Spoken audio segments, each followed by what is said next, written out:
Coming up in this hour, we've got the Perrier Awards because it's Good Friday tomorrow, so we're going with them a day early. Alex Goldstein's going to join us, property consultant, because apparently, for the first time in 8 years, the value of homes in the north has risen, while the value of homes in the south has gone down. It's the north-south divide, but it's upside down. It's very weird. You're listening to me, Mike Graham, right here on Talk Radio. The Independent Republic of Mike Graham on Talk Radio. Now, we were talking earlier to a guy from Liverpool who said, you know, if you guys think travelling around in the south of England is bad news, you should try getting on a train up here because, of course, the travel problems that they've had in the north of England, particularly between, say, the northwest and the northeast, have been famous and have been going on for many, many years, where the trains are just so bad that nobody can really afford to use them if they've got to get to work because, quite frankly, they are not fit for purpose. What they can do, though, of course, up in the north of England, is to buy homes for a lot less money than you can buy homes for, generally speaking, in the southeast. However, southeast England property prices have actually fallen for the first time in 8 years, while the value of homes in the northwest has risen by 4%. Let's talk to Alex Goldstein, who's a property consultant, and find out what's going on. Alex, a very good afternoon to you.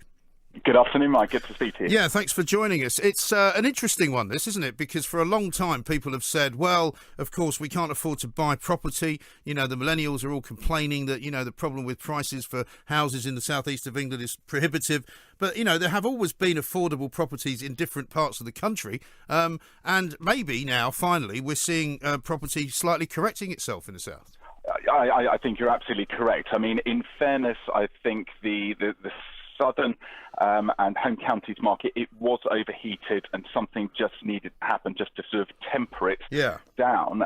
But there is, what's amazing at the moment is there is a seismic shift, I feel, in how people actually wish to live at the moment. And there is a major movement towards quality of life and the work-life balance. And as more and more London-orientated and home counties-orientated companies actually have footings up in the northern regions, there's, again, people can afford to move up and be in the London office 2-3 days a week, not 5 days a week. No, quite. And I mean, how different is the gap between, say, the average price in the north? And I'm not even, it's kind of a bit of a nebulous concept, the north of England. I'm not quite sure where it begins. I mean, I know for me it begins at Edgware, but I mean, that's just because I'm a Londoner. But I mean, where does it technically begin? Many would say north of Watford Gap, of course. But, yes. I mean, say, for example, you look at Birmingham and then go across the Pennines and you're looking at Manchester and you're looking right into Yorkshire as well.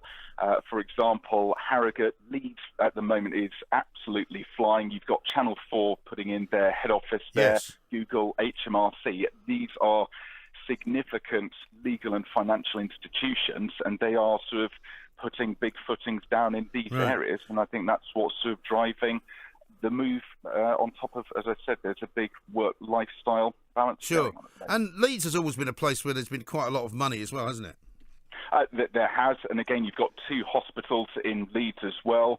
Dare I say, the footballers out there, Leeds hopefully will come back into the Premiership. Right. Huddersfield are in the Premiership, and it does make a not big for much difference. longer, I don't think, though. Wait and see. Anything can happen, I suppose. Well, I no, suppose so. Too late for this, but it's guys. interesting as well that some possibly, and I mean, you can correct me if I'm wrong here, but sort of the Cheshire area around Manchester and Liverpool as well, very much boosted by the footballers that are playing for the big clubs up there. Absolutely. I think if anywhere is a great example, it is in and around sort of Manchester and Cheshire. They do bring a sizable amount of money into the economy, the footballers. Equally, on the other side of the Pennines, Yorkshire with the Tour de Yorkshire, Tour de France, and again, we've got the UCI Cycling Championships as well. Some would argue that Yorkshire's one of the only counties that's actually got a brand out there at the moment. Yeah. And again, all of these, Manchester and heading across the Pennines, it's constantly in the national news. And I think that a lot of buyers in property are picking up on that. And again, hence you're getting a lot of families relocating and looking for that lifestyle. Well, I have to say, trying to get around London at the moment is such a nightmare that if you could provide a reasonable amount of money for a job in the north of England, which wouldn't necessarily be exactly as much as you'd get in London, the lifestyle is a lot better, isn't it? Hugely so. I mean, you've got just vast open green spaces. There's less overcrowding, especially when it comes to housing. You're more sort of spread out, dare I say. And then, for every time I split my time between the north and London, people always say, well, people are so much more friendly and relaxed. As a generalisation, albeit, schools as well.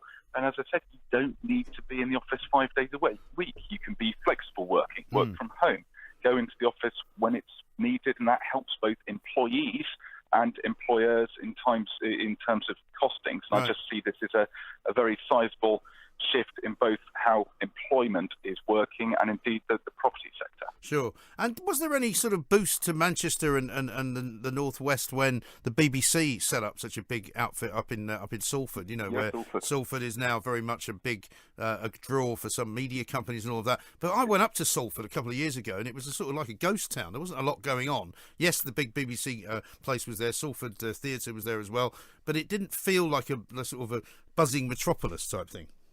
As with all these things, it takes time. It'll take time for that to pick up speed. I certainly think it's picked up speed, and as you said, it's just the bolt-ons and the ripple effect that it creates. Again, the same can be said for Leeds and Channel 4 moving in there. Again, these things don't happen overnight, but to have such a significant institution come into both areas, again, lots of companies and employers gravitate towards them. So if you were a sort of investor in these matters, property-wise, where would you say to people is a good place to buy a home right now in England, the sort of the place where it's likely to rise up the most?